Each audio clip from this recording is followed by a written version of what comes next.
So, I hate to make these videos where I criticize things that I enjoy, but behavior consistently pisses me off by making stupid fucking decisions. And those stupid decisions are things that I gotta call out. So, this was the first thing that they did that really pissed me off today, was we just got done, literally, today, as of right now it is 10:46, so not even a full 12 hours ago, almost 12 hours ago, just a little bit short. And they immediately added another limited time mode, back-to-back-to-back limited time modes, and these back-to-back limited time modes are getting out of hand. I understand that you need people to come back and play, but 2 years ago, these limited time modes were limited time, and they were small scale. They only happened 3 or 4 times a year. Now, it's multiple times a month sometimes. We're getting 2 in April because of this. Blood Moon and Chaos Shuffle. I don't care whether you like these modes or not. It's bad for the game, because it is consistently taking players away from normal mode. And not only that, but they also add limited time content behind these. They add their own special unlockables that you can only earn through playing that mode. And sometimes they don't. But the point is that's a problem. More so of an issue even than that, which I already think is one of the worst things they've been doing in the last 2 years, is this. And they say, as you well know, we tested a blood point cap of 5 million during our Blood Moon event. We wanted to provide an update and let you know that following our test, the new cap will remain even after the event of the Blood Moon has ended until we can reevaluate it with bulk blood point spending feature coming in a future release as part of our QOL initiative. You took almost 9 years just to increase the cap at all, and you're still thinking you need to remove the cap because you're adding a bulk spending feature? The issue that people have is not that you don't have bulk spending still, so that we can get rid of the multi-millions of blood points. It's 2 million blood points is only enough for 1 prestige. Even if you added a bulk system, going back down from 5 to 2 is still a problem. And I believe my comment is still here. Yep, there it is. Only just posted it before I made this video. But my point was, 1, why would you even consider removing it? People love that you increase that capacity.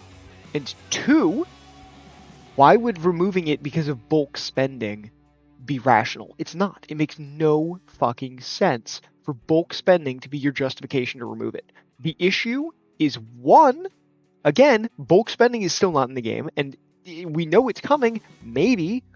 And 2, that 2 million was still too low. And 5, in my opinion, is still too low. Remove the cap. There's no good reason you can say, oh, we don't want people instantly prestiging, the newest character a bunch. What does that matter? You can already prestige once, maybe even twice within a few games of a new Survivor coming out, and 3 times within only a few more after that. So there is no good justification for game balance to remove or lower this 5 million cap all the way back down to 2. Or maybe even lower it to 3. There's just no justification you can give that I think makes sense. There's no good reason to remove it, even once you finally do add bulk blood point spending. Adding that should be justification to completely remove the limitation at all. Not lower it back to 2 million, remove it outright. Not remove the 5 and put it back to where it was. Not lower it, completely get rid of the capacity maximum, because we should have as much as we want.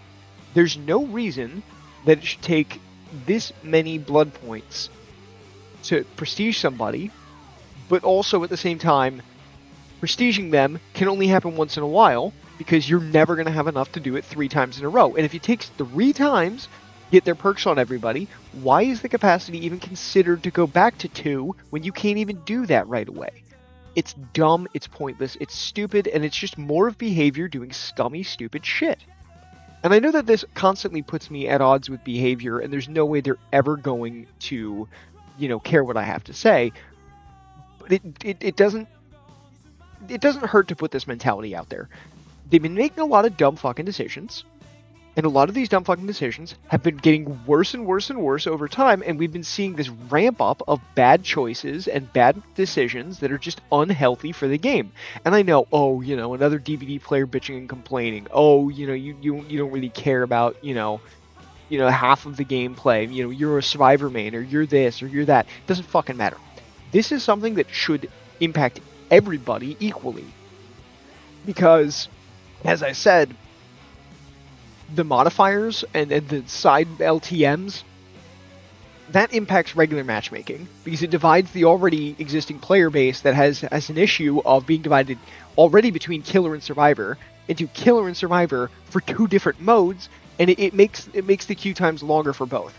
In fact, queue times during the Blood Moon event for killer were well over 3 minutes for both modes. Like, you can't make this up. It's a problem, and they don't want to address it because they know they get players to come play, and they know that they get more people spending money during these events because these events are often combined with cosmetic updates that they add stuff. It's just a problem. I don't like it. It's bad in general, and there's no justification for some of the stupid shit they're doing.